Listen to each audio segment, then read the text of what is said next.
John Lund Unleashed presents the story of the day. Here's Johnny. All right, it is your story of the day, and it has something to do with Robert Saleh for the second consecutive day, just so that I don't confuse you. Here's the deal. We used to call this 3 minutes on, and we would do these quick stories.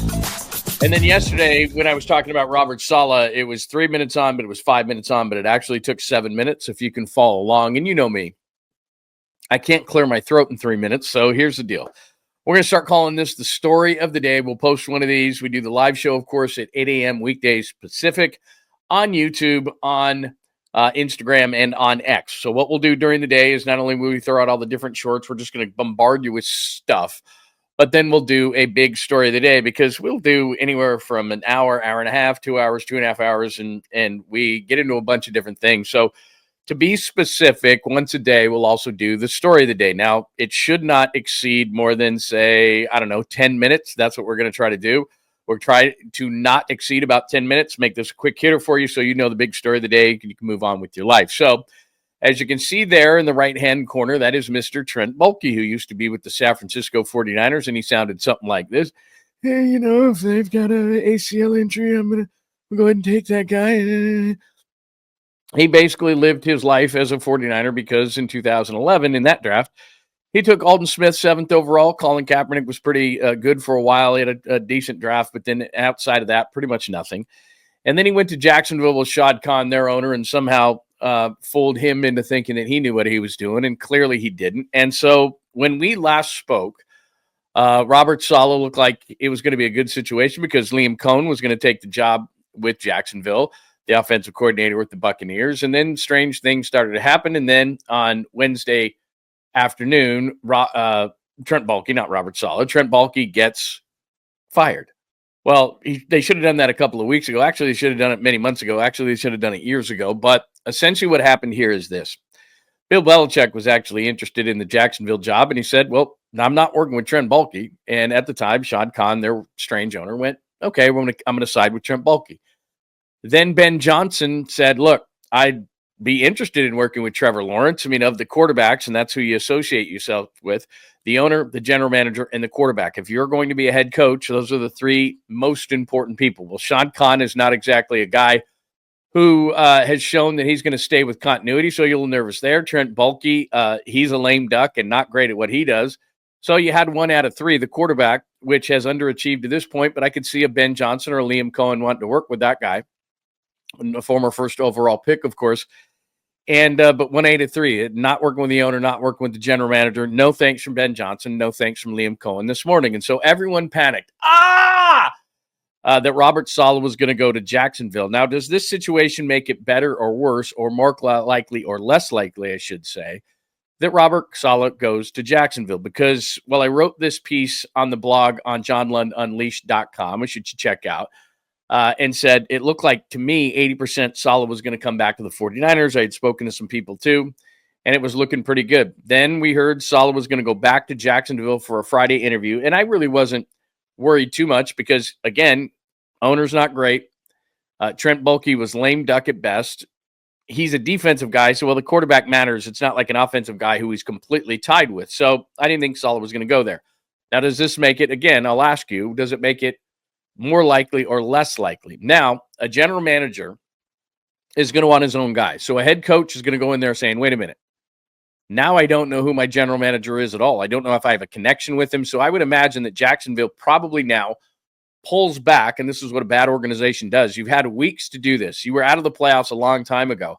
All you had to do was fire Trent Baalke. You would have had a general manager by now who had connections around the league, and you could have hired a head coach. But now you're behind in the process. Other teams are going to be able to hire their coaches first. Ben Johnson's already been hired. So there's already some guys that have already been hired in the cycle. And while some teams don't have their head coaches in place, Jacksonville, of course, we know, but also the Raiders, most teams, the Cowboys are going to elongate this thing out because Jerry Jones loves it to be talked about.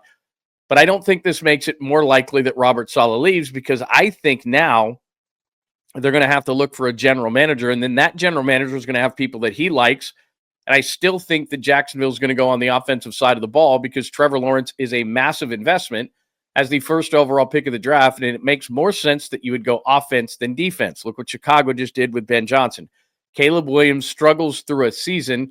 Some of it's on him. Some of it's on his offensive line. There's a number of different things. He held onto the ball too long, trying to make too many, big plays, even though he's the first overall pick at USC. And I think he's going to be a good quarterback in this league. But Chicago went, okay, let's go offensive guy Ben Johnson to help out our guy Caleb Williams. Now, Doug Peterson leaves. He's supposedly an offensive guy.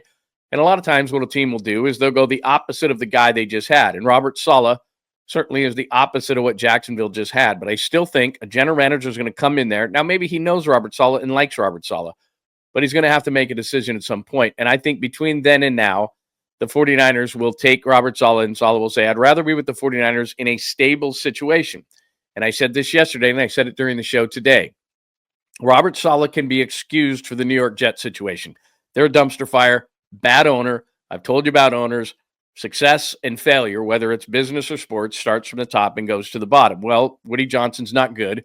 And as long as he's owning the Jets, they're not going to be very good. As long as Mark Davis is owning the Raiders, I don't care if Tom Brady's involved. I don't think they're going to be very good. So if I'm Robert Saleh and I have only one more chance, and I think that's it, you can excuse the Jets situation because it was a dumpster fire and some guy named Aaron Rodgers.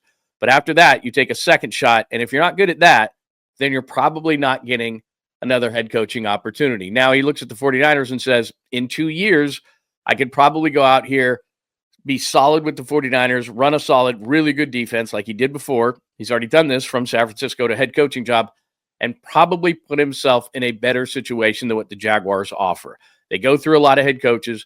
Their owner is not stable. You don't know who their general manager is going to be, which I still think, even though Trent Baalke's not very good, that is probably a worse situation than Trent Baalke, because at least you know Baalke, you've talked to him, and he actually hired you.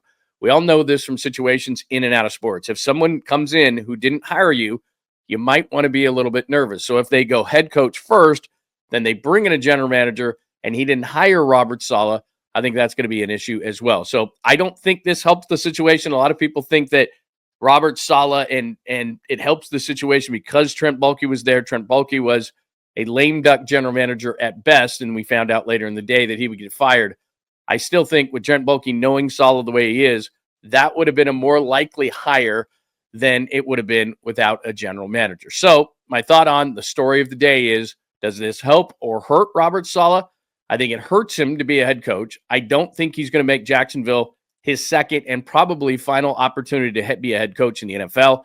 He would be much better served to come back to the 49ers, or the one thing I told you yesterday, the Detroit Lions, as he is a Dearborn, Michigan native. I don't know what his family situation is, but the Lions probably have a better situation defensively, and they're going to win a lot of games. So does Saleh decide he's going to go from Detroit to try to head coaching job, or go from San Francisco, where he did it before, to a head coaching job? One of those situations is certainly better than Jacksonville with or without Trent Baalke. And that is your story of the day. Make sure that you are subscribing, tuning in every single day at 8 a.m. Pacific. We are live on YouTube, Instagram, and, of course, X, so you can watch in any of those places. Please subscribe on the YouTube channel at John Lund Unleashed. And for everything John Lund Unleashed and the Unleashed channel, simply go to johnlundunleashed.com.